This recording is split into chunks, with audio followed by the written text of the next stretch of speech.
എല്ലാവർക്കും എൻ്റെ പുതിയൊരു വീഡിയോയിലേക്ക് സ്വാഗതം. ഇത് മുതിര. മുതിരയെ പറ്റി അറിയാത്തവരാരും ഇല്ലല്ലോ അല്ലേ? എല്ലാവർക്കും മുതിര നല്ല പരിചയമായിരിക്കും. ഇപ്പോൾ കുതിരയ്ക്ക് കൊടുക്കുന്ന സാധനമാണിത്. അപ്പോൾ പണ്ടൊക്കെ, ഇപ്പോൾ ഇതിലൊക്കെ നമ്മൾ മാളിൽ പോയി മേടിക്കുകയാണെങ്കിൽ കല്ലും പൊടികളും ഒക്കെ ക്ലീൻ ചെയ്തിട്ടാണ് നമുക്ക് കിട്ടുന്നത്. അതുകൊണ്ട് കല്ലൊന്നും അധികം കിട്ടില്ല. അപ്പോൾ ഞാൻ ഒരു ഗ്ലാസ് മുതിര എടുത്തിട്ടുണ്ട്. അത് നല്ലോണം വേവിക്കണം ആദ്യം തന്നെ കേട്ടോ. നന്നായിട്ട് വെന്ത മുതിരയിലേക്ക് മുതിരയ്ക്ക് വേവ് കൂടുതലാണ്. തലേ ദിവസം വെള്ളത്തിൽ ഇട്ട് വെക്കണമെങ്കിൽ ഇട്ട് വയ്ക്കുക. അതല്ല എന്നുണ്ടെങ്കിൽ രാവിലെ തിളച്ച വെള്ളം ഒഴിച്ച് വെച്ചാലും മതി, അല്ലെങ്കിൽ പച്ചവെള്ളം ഒഴിച്ച് വയ്ക്കുക. എങ്ങനെയെങ്കിലും വയ്ക്കുക. കുതിർത്തിയിട്ട് വേവിക്കുകയാണെങ്കിൽ പെട്ടെന്ന് തന്നെ വെന്ത് കിട്ടും നമുക്ക്. ഇപ്പോൾ ദേ ഇവിടെ വെന്ത് കിട്ടിയിട്ടുണ്ട് കേട്ടോ. ഞാനൊരു 6 സ്റ്റീം വരുത്തിയിട്ടുണ്ട്. അപ്പോഴാണത് നന്നായി വെന്തത്. വെന്ത മുതിര നമ്മൾ ആവശ്യത്തിനുള്ള ഉപ്പ് ചേർക്കാം.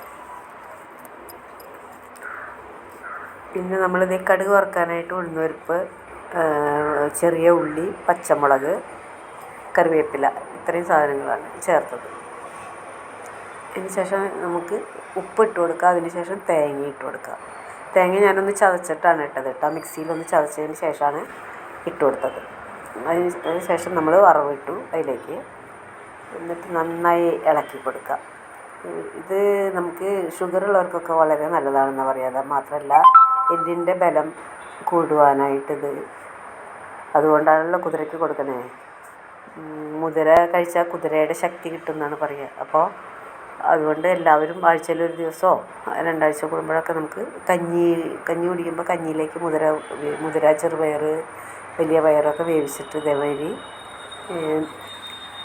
തോരൻ മാതിരി വയ്ക്കാം നമുക്ക്. പിന്നെ ഞങ്ങൾ കഞ്ഞിക്ക് തോരനുണ്ട്, നെല്ലിക്ക അച്ചാറുണ്ട്, നെയ്യ് ഇട്ടിട്ടുണ്ട്, പപ്പടമുണ്ട്. അപ്പോൾ നമ്മൾ ഇടയ്ക്കൊക്കെ ഒരു ചേഞ്ച് വേണ്ടേ? എന്നും പലഹാരം മാത്രം